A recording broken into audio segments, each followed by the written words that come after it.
Allahumma sholli wa sallim wa barik ala habibika Mustafa Muhammadin wa ala alihi wa sahbihi asmin amma ba'du. Yang sangat saya hormati Bapak Peri Warjio dan anggota Dewan Gubernur. Di samping kanan saya juga saya hormati Bapak Andri Prasmuko dan juga Bapak Duyanto dan semua anggota Dewan BI yang saya hormati.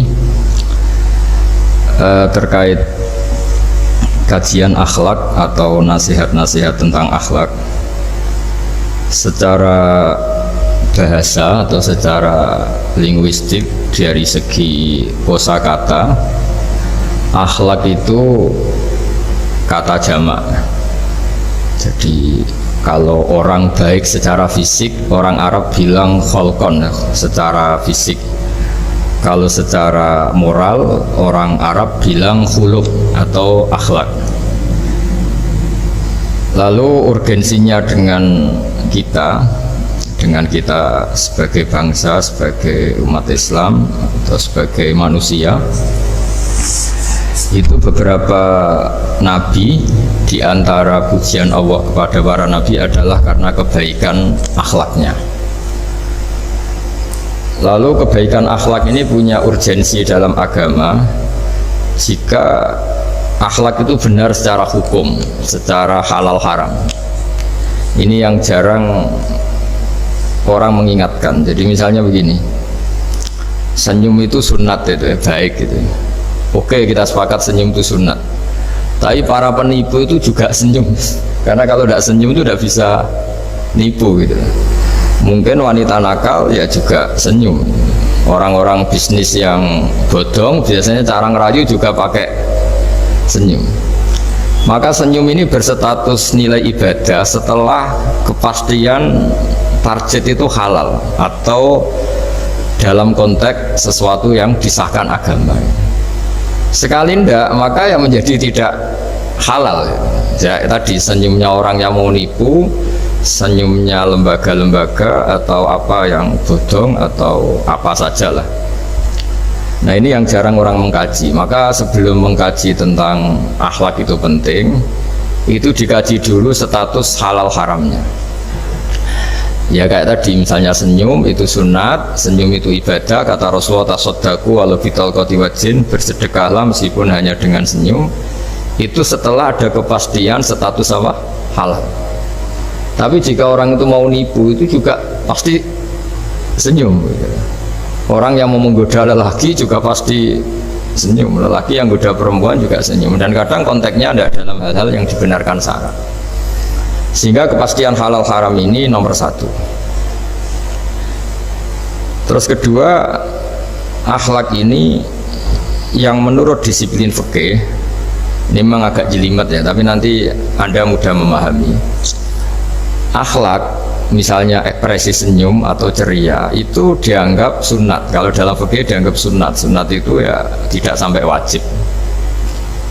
Tapi ada konteks tertentu yang sunat ini menjadi wajib. Misalnya kita sebagai dai ya, sebagai ustadz itu, orang-orang yang nakal ini bawaannya senyum, ramah itu. Tapi kita yang ustadz ini bawaannya merengut, cemberut, sehingga kecenderungan orang itu ngidolakan yang nakal. Nah, ini penting saya jelaskan supaya orang itu bicara akhlak. Akhlak itu tadi saya katakan, senyum itu baik, ramah itu baik. Tapi setelah status hukumnya itu halal gitu ya. Jadi kalau sebelum status hukum itu halal, ini ya ramahnya menjadi tidak baik. Misalnya kamu punya istri cantik, kemudian dia ramah sama lelaki siapapun, kamu kan pusing.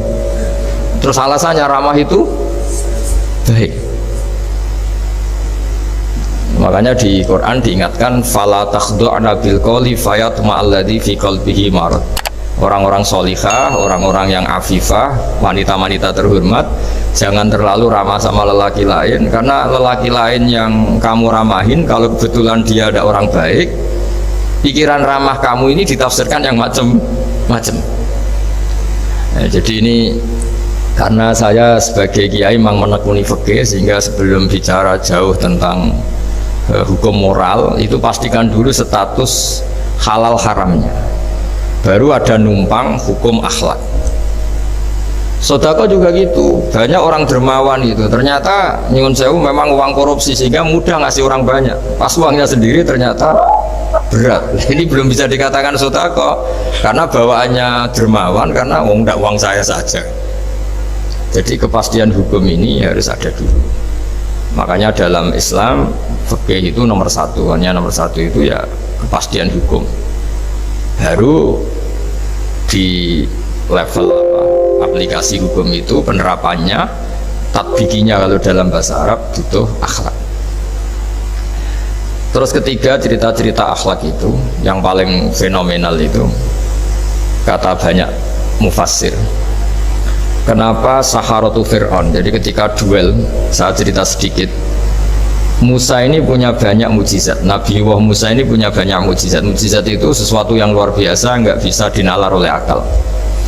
Itu kalau orang baik disebut mujizat, kalau orang buruk punya kemampuan ini disebut sihir. Ya, tapi sama-sama punya kekuatan yang dahsyat. Sehingga ketika Nabi Musa punya kekuatan yang dahsyat ini, yang disebut mujizat, Fir'aun cara berpikir yang bisa mengalahkan ini hanya sihir. Dipanggillah ahli sihir yang profesional, yang top lah. Dan mulai dulu itu wong ya seneng duit gitu. Jadi ahli sihir yang mau datang tapi berani berapa gitu. Jadi itu sudah mulai dulu gitu. Jadi kuno itu transaksinya itu ya harus berani berapa. Fir'aun katanya innakum idzal laminal muqarrabin. Kamu tak jamin menjadi orang dekat saya. Jadi mulai dulu kalau dukung itu ya harus dapat jatah gitu. Jadi jatah orang dekat. Nah, dulu itu apa menteri atau apa tidak tahu. Tapi mulai dulu ya sudah gitu. Kata Fir'aun oke. Akhirnya pertarungan itu mau dimulai. Lah uniknya ketika mau dimulai itu Saharoh ini ahli sihir yang bawaan Fir'aun tadi, sewaan nih tadi, bayaran. Itu di luar dugaan Mas Andri, itu malah sopan sama Nabi Musa. Ditonton orang banyak padahal. Ditonton orang banyak karena Fir'aun tuh ingin Nabi Musa itu kalah. Musa kalau dia manggil. Tapi di luar dugaan itu para ahli sihir itu entah saking wibahnya Nabi Musa itu, jenengan dulu apa saya dulu? Monggo jenengan dulu apa saya dulu? Imma antulkiyah wa imma anahnul mulkin. Monggo jenengan dulu atau kita dulu. Jadi harusnya secara teori tarung itu semakin menteror atau ada gebrakan yang mengagetkan, ini kan lebih mudah mengalahkan Musa. Tapi enggak, malah Musa ditanya, wahai Musa, imma antulkiyah wa imma anahnul mulkin. Monggo jenengan dulu atau kita dulu. Nabi Musa juga membalas yang sopan, enggak, kalian dulu saja. Nah itu kata para ahli tafsir, barokahnya akhlak yang dilakukan Saharatu Fir'aun ini, al-qawwa fi qulubihim al-iman. Allah saat itu juga memberi iman. Jadi barokahnya sopan sama Nabi siapa? Musa. Jadi barokah akhlak paling fenomenal dalam dunia tafsir adalah ketika Saharatu Fir'aun mendapat berkahnya adab, berkahnya akhlak sampai iman. Sehingga kalau dalam khazanah-khazanah Islam, amal yang paling mudah diterima Allah itu diantaranya satu itu akhlak, dua sedekah. Dalam cerita-cerita kitab yang saya pelajari, sedekah juga gitu. Ada orang itu saking bejatnya, dia seorang kaya raya, itu saking bejatnya itu cara berpikir itu menurut dia ya rasional, tapi ngawur sekali. Dia punya putri cantik gitu, ya tentu dia yang ngerawat. Terus dia ngenangan itu, wong anakku ayu dirabi wong liya. Walhasil itu dia punya rencana menikahi anaknya sendiri. Itu kan sebejat-bejatnya orang. Dan dia cara berpikir itu begitu, memang namanya orang Majusi, tidak beragama. Tapi ketika dia, banyak ulama yang bilang namanya orang ini Bahrom. Tapi siapapun namanya itu, cerita ini populer di literasi, di khazanah-khazanah atau di referensi kita. Pas malam pertama mau menggauli putrinya, ada janda sepuh itu notok pintunya ya, supaya dikasih sedekah. Itu anehnya dia itu tergerak untuk memberi. Ketika mau memberi, si janda ini berubah pikiran, wong saya ini muslimah kok minta orang kafir. Tidak jadi minta, tapi lari. Ketika dikejar lari. Setelah di rumah melihat anak-anaknya itu menangis, Mas Andri, kembali lagi minta. Setelah mau dikasih, lari lagi sampai 3 kali. Singkat cerita si Bahrom ini lalu tetap ke rumahnya dan ternyata mendengar anak-anak menangis karena kelaparan. Dia tergerak hatinya, ya dia tergerak hatinya itu membawa cara Indonesia, membawa beras sendiri, membawa roti sendiri, semua keperluan itu dicukupin, dibawa sendiri, diantarkan. Dan dunia saat itu juga dia berpikir waras langsung, nggak ingin lagi menggauli anaknya, nggak ingin lagi. Jadi barokahnya sodako itu dilakukan orang kafir, itu langsung ada berkah. Sampai saat itu dia iman, dan hebatnya ada seorang wali di era itu mimpi disuruh menghormati si Bahrom ini, bahwa ini umat saya, ini walhasil itu sampai diapresiasi. Nah, lagi-lagi kembali ke sodako.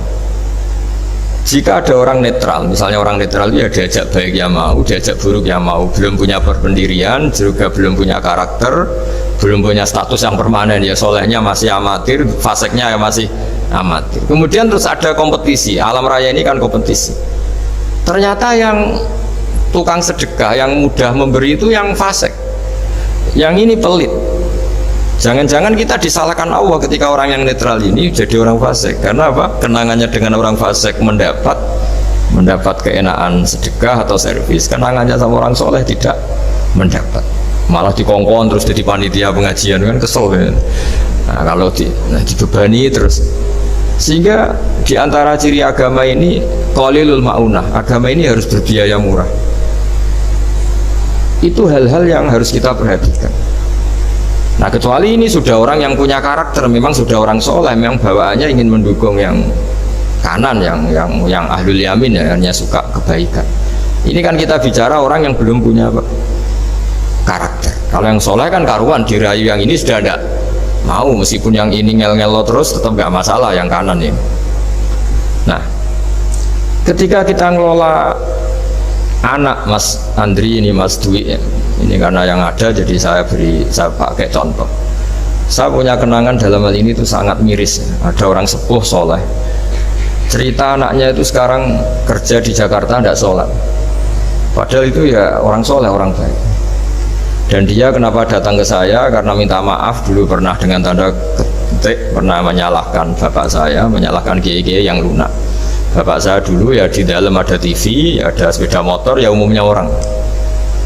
Ternyata kasusnya itu sederhana Mas Andri. Anaknya kiai ini, orang soleh lah, itu karena saking ketatnya itu di rumah nggak ada TV, juga nggak ada motor.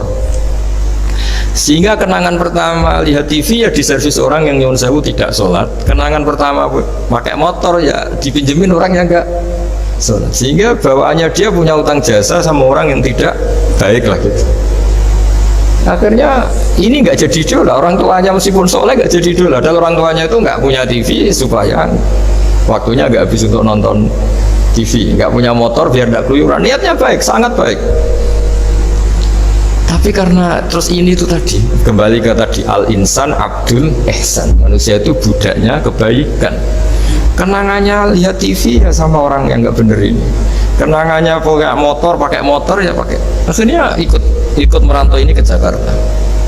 Singkat cerita terus akhirnya dia katut temannya yang nggak sholat. Nah ini yang di sini, jika kamu mengelola agama ini secara tidak simpatik, lanfaddu min khaliq, pasti orang itu bubar. Nah, singkat cerita terus karena dia mungkin orang soleh ya, tetap doanya didengar Allah. Dia nangis-nangis berdoa di depan Allah, terus minta maaf sama kiai-kiai yang pernah disalahkan, yang terlalu longgar sama anaknya. Karena bapak saya termasuk orang yang longgar. Mbah Mun saya tahu di dalamnya ya ada TV, ada motor, umumnya anaknya difasilitasi. Lalu anaknya itu terus diparingi Allah tobat kembali, terus dia menservis anaknya dengan umumnya orang. Jadi yang bahaya itu bukan tidak ada TV-nya, tapi kenangan pertama tahu TV ini. Bagi anak yang nggak pernah lihat TV itu kan diberi hak lihat TV itu spesial. Sama bagi anak yang sama sekali nggak ada motor itu kan dikasih pinjaman motor itu kan spesial. Jadi kesimpulan dari ngaji akhlak ini harus dikawal supaya mengawal kebaikan. Jangan sampai anak kita, keluarga kita punya utang jasa sama orang yang nggak benar sehingga dia ngidolakannya orang yang nggak. Ya tadi misalnya kadang-kadang orang nggak benar itu ketemu temannya ngopi-ngopi beres, Yang ini kita sebagai orang tuanya mau ngopi saja tanya, jam segini kok ngopi? Apa saja salah. Jadi bawaannya di rumah disalahin, bawaannya di luar dibebasin. Akhirnya kenangannya kan ini buruk. Nah, ini hal-hal seperti ini yang kita harus hati-hati lah ngelola kebenaran. Makanya ada cerita di kitab Risalah Qusairiyah, juga diulang lagi di Ihya. Ada orang Majusi, ya bayangkan dulu itu kan padang pasir, di jalan nggak ada air, juga nggak ada warung Mas Andri, juga nggak ada ATM. Jadi bayangkan dulu. Jadi cerita ini harus dibayangkan dulu. Kalau sekarang kan nggak kebayang ada orang kelaparan di perjalanan. Makanya dulu itu hukumnya ekstrim. Siapa yang iman billah wal yaumil akhir harus memuliakan tamunya. Dulu itu ukuran memuliakan tamu itu nomor satu ya dikasih makan. Sehingga kalau ada tamu dari jauh, Nabi itu kalau nggak bisa ngasih makan dilelang. Siapa sahabatku yang bisa ngasih makan? Karena orang itu sekali mertamu ya memang kelaparan betul. Perjalanan 2 hari nggak ada warung, nggak ada ATM, nggak bisa mampir ke kantor cabang minta fasilitas kan nggak bisa. Kalau pejabat kan bisa, dari Jakarta mampir Semarang mampir Kragen bisa. Singkat cerita dilelang sama dia, siapa yang bisa. Masyhur kan cerita itu, ada orang yang sebetulnya miskin, saya ya Rasulullah, ternyata yang dikasihkan itu makanan jatah apa? Anaknya, kan masyhur cerita itu. Kata dia pulang, terus lampunya pura-pura dimatikan, terus anaknya disuruh menidurkan, terus dia pura-pura nemani makan, padahal hakikatnya yang makan itu hanya tamunya. Saat itu juga Allah menurunkan wahyu kepada Rasulullah SAW. Allah memuji perilaku sahabat ini karena bisa ngasih makan tamu. Jadi dulu itu yang namanya tamu itu kalau nggak dihormati taruhannya nggak iman, karena nasibnya sampai seperti ini karena dulu seperti ini. Nah, kembali lagi ke cerita tadi. Tamu makanan atau tamu atau apa sajalah, itu servis sosial ini nomor satu. Kalau enggak, seorang lagi ya, kalau enggak itu ya orang terus enggak simpati. Nah, sehingga karena taruhannya seperti itu sampai Allah lewat binaan kekasihnya, maka na yu'minu billahi wal yaumil akhir falyukrim dhaifan. Singkat cerita, suatu saat Nabi Ibrahim itu punya tamu, orangnya Majusi. Majusi itu enggak mukmin. Majusi itu lebih buruk ketimbang Yahudi, lebih buruk ketimbang Nasrani, karena ada ahli kitab sama sekali. Kalau di Quran kan dibedakan, ada kafir ahli kitab yang masih percaya Tuhan, yaitu Yahudi Nasrani, ada yang sama sekali sudah tidak percaya Tuhan, itu Majusi, nggak punya kitab. Orang Majusi datang ke Nabi Ibrahim karena beliau terkenal Abu Duyuf, bapak dari segala tamu. Beliau itu nggak mau makan kecuali bareng tamu, bareng anak yatim, saking solehnya Nabi Ibrahim. Saya ulang lagi, bayangkan dulu, memang makan itu luar biasa. Sekarang kan biasa karena tamu sudah makan dulu di warung, nginepnya di hotel, malah kadang disuguhi udah pati makan karena nggak selera, ribet malah tamu sekarang. Malah komplain bila ribet.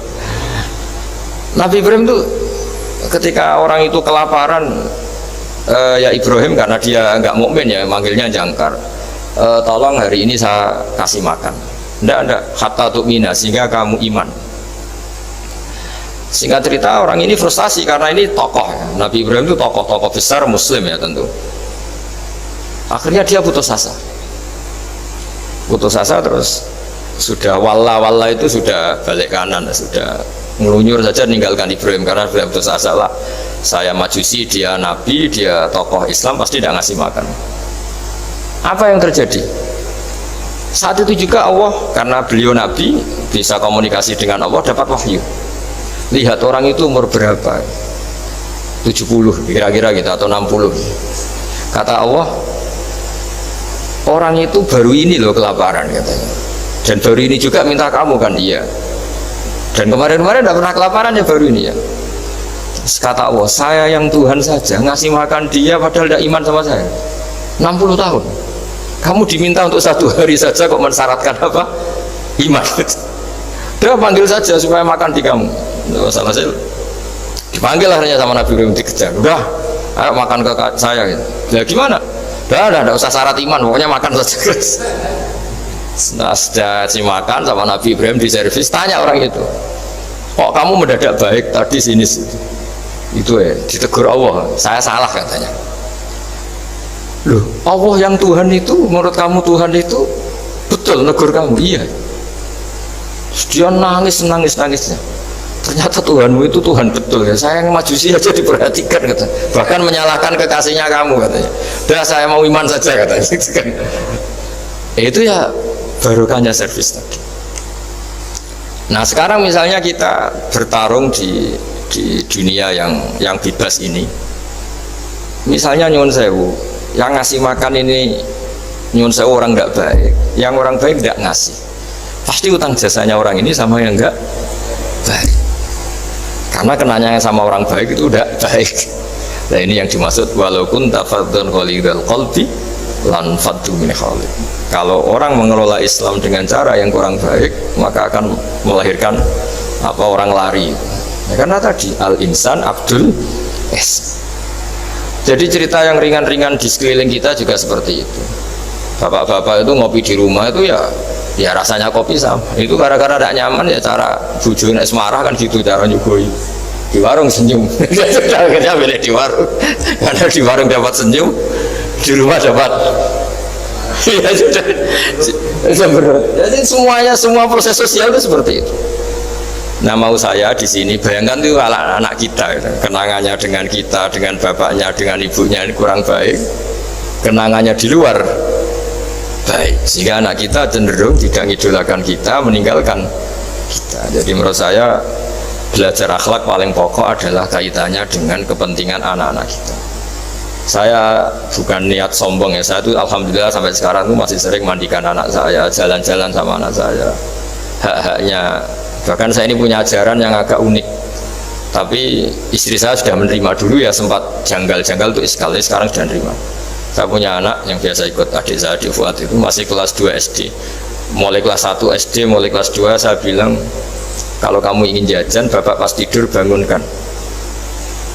Padahal anak saya itu punya santri, punya banyak yang bantu lah. Dulu istri saya protes, itu kan melatih anak nggak sopan karena bangunkan orang tua. Enggak, kata saya, sopan itu nomor 2, nomor 1 itu hukum. Terus saya beri penjelasan. Yang paling berhak atau yang paling boleh dingel-ngelno anak, dingel-ngelno anak itu ya diganggu anak. Itu ya orang tuanya. Masa anak mau jajan yang harus ribet pembantu, mana anak mau jajan yang harus ribet orang. Yang paling boleh diganggu oleh anaknya ya orang tuanya. Itu hukum kata saya. Akhlak nomor 2. Sehingga barokahnya hukum itu, saya ulang lagi, barokahnya hukum itu, kalau anak ini terpaksa pembantu itu pas lalai, pas kita tidak nyalahkan, kan kewajibannya di kita. Akhirnya kita menjadi tahu, baru istri menjadi tahu, yang paling berhak diganggu anak ya orang tua. Itu hukum. Nah akhlak itu baru nomor 2, ganggu itu ya dikira-kira lah pas bangun atau pas rileks. Tapi itu nomor 2, itu namanya moral. Moral itu sunat, tapi kalau hukum itu nomor 1. Sehingga akhirnya orang tua, anak ini senang. Betapa baiknya orang tua kita, pas tidur saja dibangunin mau demi kepentingan dia. Maksudnya anak ini punya kenangan baik sama orang tua, pas tidur saja bapak diajak mau, apalagi pas happy. Nah karena kenangannya baik, ya idolanya orang tuanya. Ketika idolanya orang tuanya dan kita orang baik, mau ngajak sholat ya gampang, mau ngajak ngaji ya. Bayangkan kalau kenangannya dia dimintai uang nggak boleh, bentak, salah jam kayak atau salah jadwal atau apa, salah momentum. Masa anak kecil diwalate salah pakai momentum, pakai apa? Nah, ketika kita ngangkon belajar sudah susah karena kenangannya enggak baik. Jadi kunci daripada ini, makanya saya bilang berkali-kali, oke kita belajar akhlak, belajar moral, tapi nomor 1 itu hukum. Saya ulang lagi, hukum. Karena agama ini ciri khasnya itu hukum. Hukum itu ketentuan. Jadi aturan Islam itu detail. Misalnya saya belum haji, ya sudah, sebagian harta saya jatah untuk haji itu sudah tidak milik saya, harus dianggap miliknya haji. Sehingga kalau saya meninggal setiap saat, yang boleh diwaris oleh anak cucu saya hanya yang melebihi dari biaya haji. Makanya di Indonesia disebut gaji amanat. Gaji amanat itu orang yang sebetulnya sudah mampu haji tapi tidak kober haji. Itu kalau sudah meninggal harus ada jatah haji yang dianggarkan untuk haji apa? Amanat. Baru sisanya boleh diwaris. Karena ini hukum. Nah nanti di akhirat juga Allah pakai hukum. Kalau ada anak nggak sholat, yang pertama disalahkan orang tuanya. Kenapa ini tidak sholat? Semua kesalahan anak-anak kita adalah dibebankan ke kita. Ya, jadi saya mohon cerita-cerita akhlak ini jangan sampai hanya nyuwun sewu moral dengan arti kenyamanan sosial, tapi kembalikan ke Allah dan apa? Rasul. Sehingga ini yang terakhir saya cerita hadis yang populer sekali. Ada 3 hadis yang populer dan ini sampean semua pasti hafal. Maka na yu'minu billahi wal yaumil akhir fal yukrim jarahu. Terus ada yang fal yukrim dhaifahu. Terus yang ketiga fal yakul khairan aw liyasmut. Berkata baik atau kalau nggak bisa berkata baik ya apa dia. Nah, itu uniknya Islam itu apa, Mas Dwi? Uniknya Islam itu tidak pernah membolehkan umatnya terdikte oleh sosial, Mas Andri, nggak boleh. Tapi hanya terdikte oleh ketentuan Allah dan Rasul. Jadi Allah cara ngendikan, kalau kamu iman kepada Allah dan Rasul, iman kepada Allah artinya apa? Allah memerintahkan kita berbuat baik sama tetangga, sama tamu, maka lakukan itu. Sekali tidak demi Allah dan Rasul, berarti Anda didikte oleh hukum sosial. Kalau tetangga baik ya kita baik, kalau dia buruk ya kita ikut buruk. Itu artinya apa? Kita tidak didikte oleh hukum Allah dan Rasul, tapi didikte oleh hukum apa? Sosial. Islam itu agama yang hubungannya manusia itu dengan Allah, bukan dengan sosial. Sehingga ketika baik sama tetangga pun itu karena perintah Allah. Sehingga kalau suatu saat kecewa tetangga kita itu kurang ajar misalnya, ya kita tetap nyaman saja karena kita baik itu atas perintah Allah. Makanya masyhur di kalangan ahli hadis ada dawuh Nabi, la takunu imma'atan taquluna in ahsanan nas ahsanna wa in dzalamuna dzalamna. Kamu jangan jadi orang yang didikte sosial. Kalau orang baik kamu baik, kalau orang buruk kamu ikut buruk. Itu namanya orang yang nggak punya prinsip. Tapi walakin wattinu anfusakum, kata Rasulullah, kuatkan prinsip kamu. Jika manusia baik kamu akan baik, dan manusia ketika buruk kamu pun tetap ingin baik. Nah, dengan demikian itu berarti kebaikan kamu itu atas perintahnya Allah dan Rasul, bukan atas nama sosial. Sehingga misalnya ada orang birrul walidain, ibunya bawaannya cerewet, mbahnya cerewet, ya tetap baik. Tapi kalau kamu didikte sosial, sekali ibu kamu bawel, males lah ketemu ibu bawel. Nah ini berarti kamu belum didikte Allah dan Rasul, tapi didikte hukum apa? Sosial. Sehingga untuk menutup mauidhah ini, saya sering cerita di mana-mana, di kitab Ihya itu ada cerita, ada seorang pemuda yang kurang ajar sekali itu. Ada kiai dipanggil, Pak Yai silahkan ke rumah saya. Ya kira-kira cara sekarang mungkin 500 meter datang. Setelah sampai depan rumahnya, sudah Pak Yai saya tidak punya kebutuhan sama kamu. Itu kiainya senyum, rileks. Setelah sampai rumahnya dipanggil lagi, Pak Yai mohon ke rumah saya. Terus kiainya ke situ lagi asik kan? Terus setelah sampai rumahnya pemuda tadi, sudah pulang aja saya tidak butuh kamu. Sampai 3 kali, dan kiainya tuh asik, ceria gitu. Pemuda itu kagetnya bukan main. Kenapa Pak Kiai tidak tersinggung? Malah senyum-senyum. Cong, kata orang Jawa ini. Ini cerita di Ihya. Saya tuh senang sekali nuruti perintah Allah. Allah menghentikan, saya disuruh hormat tetangga. Lah kamu tetangga saya. Dan saya alhamdulillah bisa nuruti karep kamu. Disuruh ke kamu, saya ke kamu. Dan sekarang karep kamu saya pulang, ya saya pulang. Syukur sekali hari ini saya bisa nuruti perintah Allah sampai 3 kali. Nangis pemuda itu. Loh, kalau kamu kan tampar, ini kan pelecehan. Itu kan kurang ajar betul, kiai digambar. Tapi wali-wali itu nggak berpikirannya tidak seperti itu. Kalau kamu tidak wali ya memang aneh pikiran itu, tapi yang benar ya itu. Nah, jadi lewat ngaji ini saya mohon semua teman-teman yang di BI maupun seluruh kita, akhlak itu nomor 1. Dengan makna tapi setelah kepastian hukum. Setelah kepastian hukum. Jadi misalnya senyum itu sunat karena kita merayu mitra bisnis untuk bisnis yang halal. Jadi kalau bisnis kita bodong, ya semua orang ingin nipu kan ya pasti senyum lah. Berarti yang pahalanya besar ya orang-orang penipu, karena senyumnya lebih sering dibanding yang enggak nipu. Jadi artinya akhlak itu menemukan momentum sebagai ibadah setelah ada kepastian hukum halalnya. Tapi kalau nggak ada kepastian hukum halalnya, ya ini senyum itu dievaluasi tadi. Misalnya orang ngerayu juga harus senyum, orang nipu juga harus senyum. Ini yang mungkin banyak diabaikan. Saya kira demikian, dan mohon maaf karena sebetulnya kalau andaikan tadi jalannya normal mungkin saya agak terlambat. Itu kan banyak lubang-lubang karena apa? Itu biasanya kan karena hujan ya. Tapi ya saya suka tetap terlambat biar keren, pernah nunggu kiai. Jadi kalau dalam teori agama itu sama kok. Sholat, Nabi itu pernah sholat isya itu setengah tiga dini hari. Sahabat biasanya kan beliau suka awal waktu. Terus ketika sahabat tanya, kata Nabi, malam ini spesial karena kamu lama sekali nunggu apa? Sholat. Nggak semua orang loh, malam ini bisa menunggu apa? Sholat.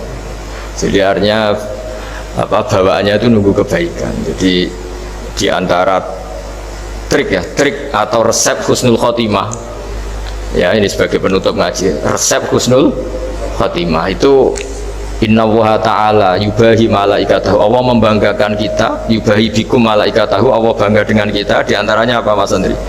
Umatnya Rasulullah SAW itu kalau habis subuh ditanya, ngapain kamu hidup nunggu sholat duhur?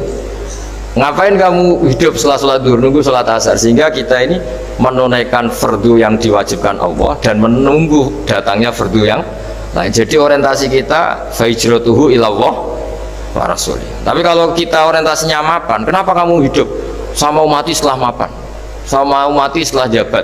Ini kan berarti perjalanan kamu ilat dunia, orientasi kamu dunia. Faman kana hijratu ilad dunya awim ro'atin yang kihuha fa hijratuhu ila ma hajara ilah. Tapi kalau kamu niatnya, kenapa kamu berani hidup? Supaya bisa sholat, supaya bisa ibadah. Berarti perjalanan kamu hanya menuju Allah dan Rasul. Jadi sehingga diantara alamat husnul khotimah adalah orang setiap sudah melakukan satu kebaikan berani hidup karena berharap bisa melakukan kebaikan yang lain. Jadi dari satu kebaikan rutenya menuju kebaikan yang lain.